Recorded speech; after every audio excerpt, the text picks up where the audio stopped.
sayanga snamu Kristin debyanga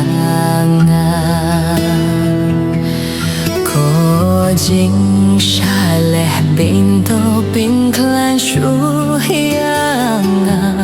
Krist baba to shashkoryanga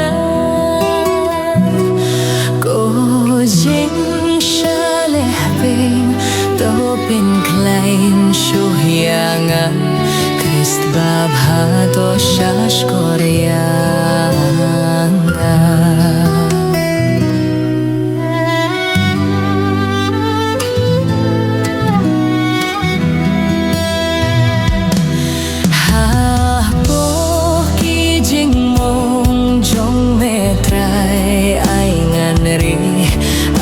Wat syangan kladno name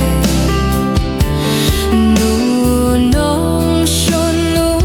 boman kulong to dayanga Hat miriap to kotyanga Bangan wan syamelem kiriu kui jongmi Baniaro tangya mejuno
Shaya kapop bat kamon siemban lehbano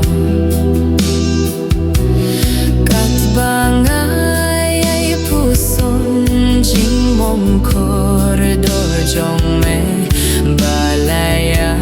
tuhlupa David